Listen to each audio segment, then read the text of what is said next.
Halo, assalamualaikum warahmatullahi wabarakatuh. Jumpa lagi sama saya ya, Kang Suntobat.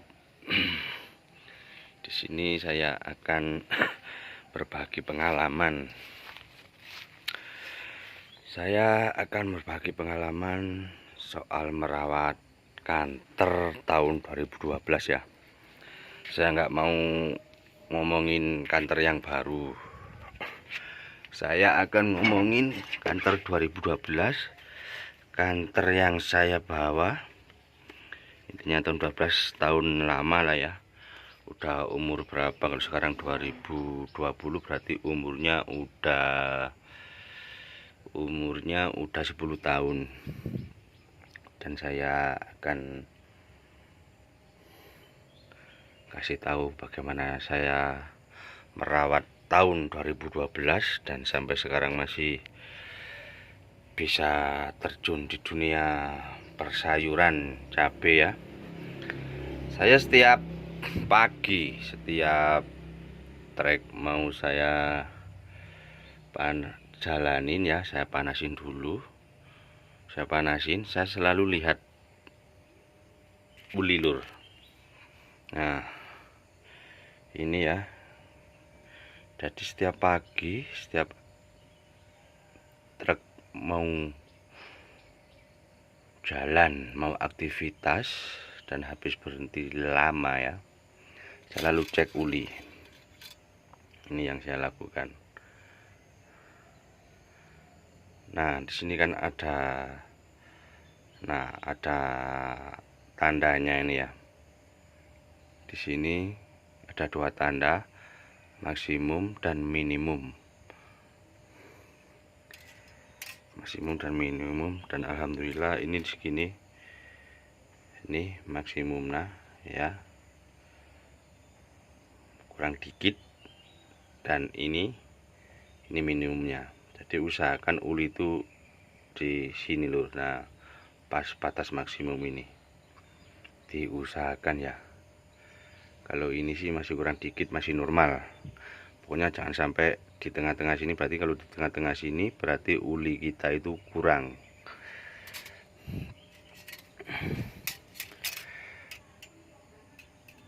Setelah kita masukkan lagi. Habis kita mengontrol uli, ini dulu saya pernah, ini mitos atau apa ya lur, saya sendiri juga nggak tahu. Dulu kalau supir lama-lama yang tua tahu juga yang tua-tua dulu bilang jangan pernah membuka ini, katanya.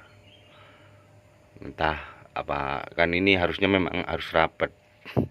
Kalau sering buka katanya ngowos, nggak bisa rapet gitu katanya. Tapi saya selalu ya, dan saya selalu buka ini. Saya nggak peduli mereka ngomong apa, ini selalu saya buka dan saya lihat. Nah, ini airnya masih banyak ternyata ya. Nah, itu kurangnya sedikit. Kita coba tes. Di sini ada air aqua. Ini selalu saya punya timbunan air aqua lur, buat jaga-jaga di jalan. Suatu saat kekurangan air di jalan ya. Kita tes. Nah, cuma kurang sedikit, paling cuma setengah aqua. Nggak ada lah setengah aqua. Habis itu kita tutup lagi. Nah, kita tutup lagi. Ini suatu pengalaman lur untuk air ini lur. Sebab apa? Saya dulu pernah bawa duku ya dari Sumatera itu. Berangkat enak, pulang enak, tapi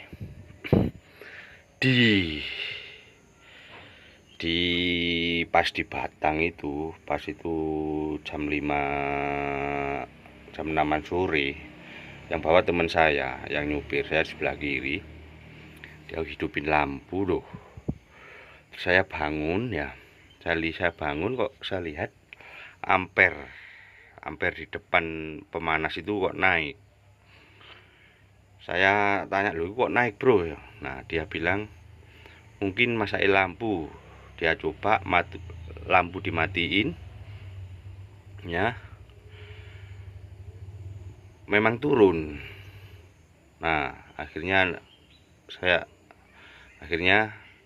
jalan terus, tapi saya itu ragu karena biasanya normal kok, ini tiap jalan biasanya normal, nggak pernah sampai hampir naik gitu. Kok ini kok tiba-tiba naik, lampu dihidupin, biasanya kan enak-enak aja.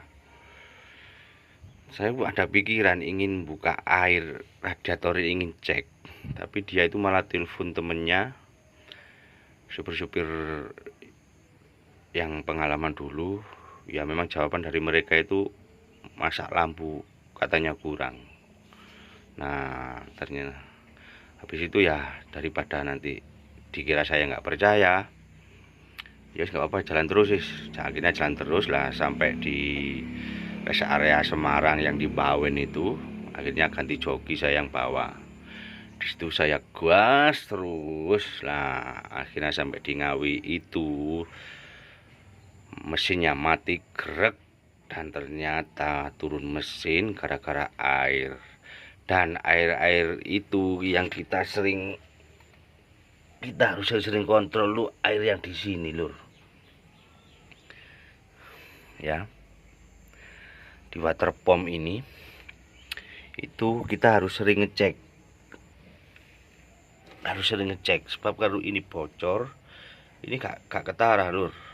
Kalau bocor lur gak ketara, sebab kalau di gas kita jadi jalan itu kan air bocor itu nyembur, itu hilang kena kipas, itu yang bikin nggak ketara lur, nggak jelas lur.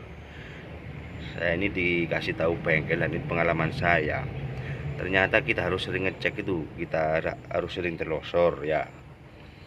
Kita lihat di daerah sini ini, di bawah situ, kalau bocor itu berkerak lur, airnya apa, ada keraknya. Jadi kalau water pump kita di kipas ini ada yang bocor itu berkerak, dan itu jarang bisa ditemuin kalau kita nggak telosor, kita nggak lihat jelas.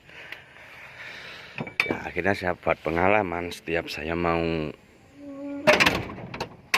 jalanin mesin, saya selalu cek uli dan air radiator.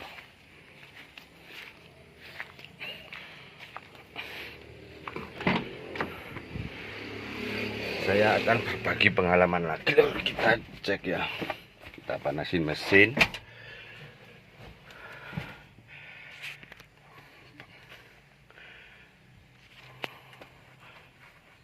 Bentar ya, kita panasin mesin.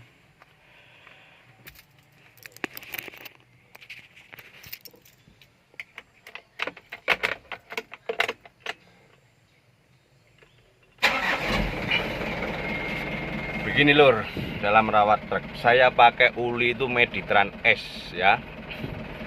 Saya pakai Meditran S dari dulu, saya pakai Meditran S, dan saya nggak pernah gonta-ganti uli. Usahakan uli jangan pernah gonta-ganti, usahakan satu merek. Usahakan satu merek ya. Saya Malang Jakarta itu 4 pp uli harus ditap lur. Kalau Sumatera saya dulu uli 2 pp ditap. Itu perawatan rutin yang harus kita lakukan terhadap mesin ya, utamanya mesin. Ini speedo saya kok mati ya.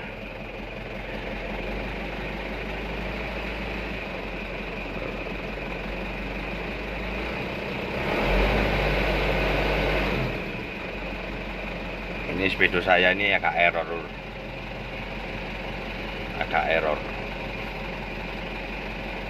Kita sebagai sopir itu biar mesin awet itu, apalagi mobil tua kayak gini, kita harus tahu karakter truk lur. Truk itu nggak beda jauh sama manusia, jadi dilahirkan tenaga dan kecepatan nggak sama ya. tenaga dan kecepatan nggak sama.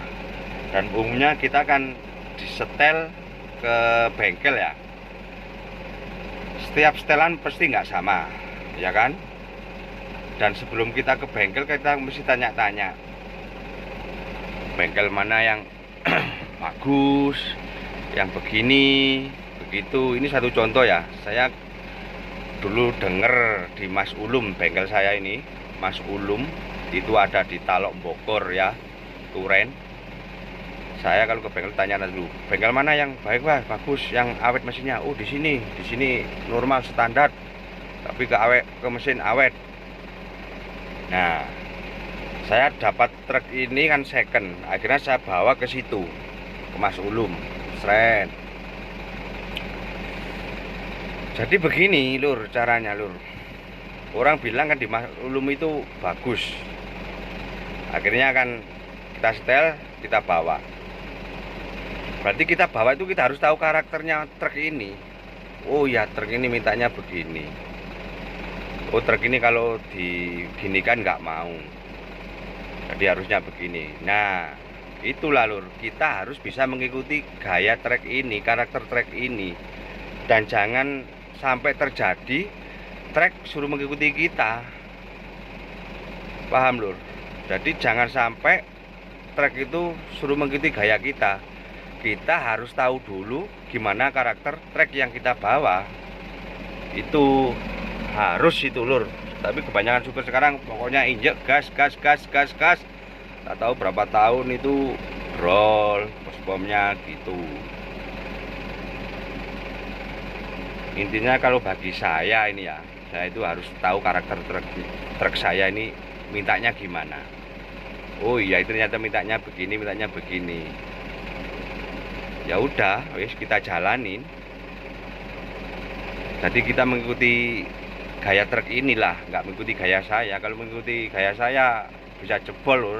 Saya maunya kan spontan kayak sepeda motor, kayak 2 tak, kayak mobil bensin, kan gitu. Tapi kan ya beda bensin sama solar. Jadi kita harus bisa membedakan dan kita harus tahu karakter truknya.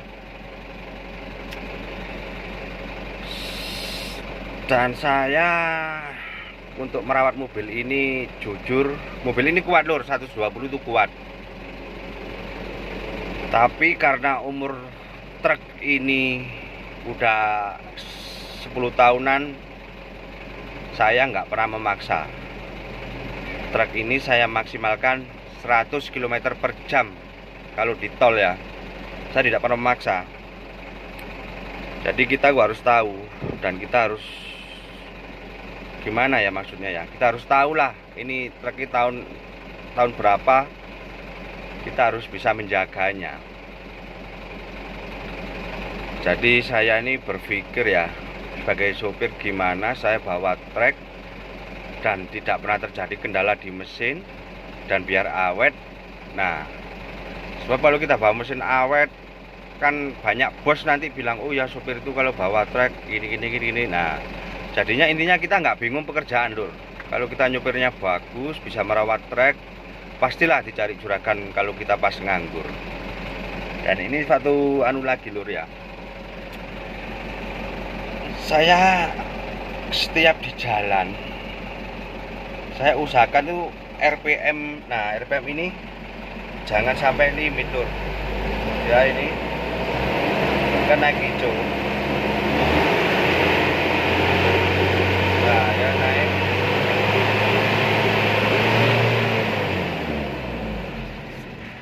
Jadi setiap saya gas ya, saya lari, saya usahakan RPM ini jangan sampai ke limit merah. Jadi batasan saya itu paling ke 3, pokoknya bawahnya merah dikit. Jadi maksimal merah sini, nggak sampai limit ke sini ya. Saya itu saya nggak mau. Saya selalu ada di 3 atau 3 ini pas kenceng itu bisa jalan 120-an nih kalau di sini. Saya keluar lari 100 itu sekitaran di sini. Jadi trek saya ini kalau lari 100 itu sekitaran di sini. Nanti kapan-kapan saya buat videonya ya, biar kalian percaya bagaimana saya merawat mobil ini tahun 2012 sampai tahun 2022 masih eksis di Sayur Cepat ya.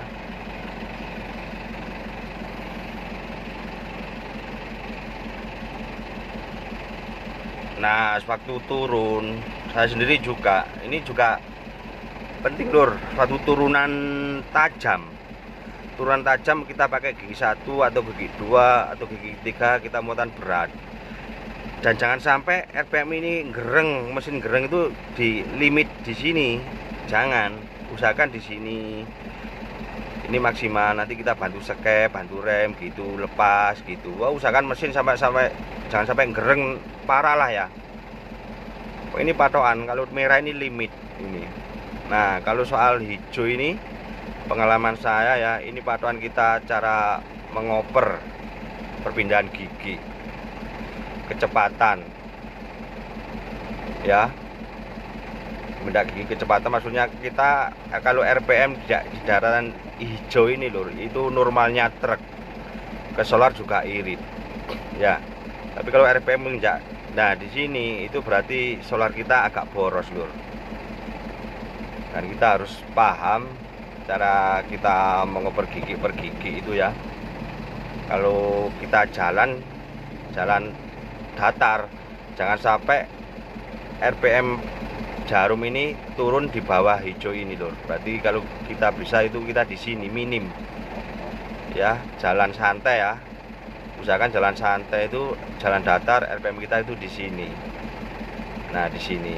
Kalau saya sih di sini sampai di sini gitu. Kalau jalan santai, pokoknya kan sampai mohon gigi 4 nanti anu di sini tetap gak enak di mesin lur. Dan mesin di RPM ini panduan saya itu RPM di sini. Ini panduan saya cara pengoperan gigi.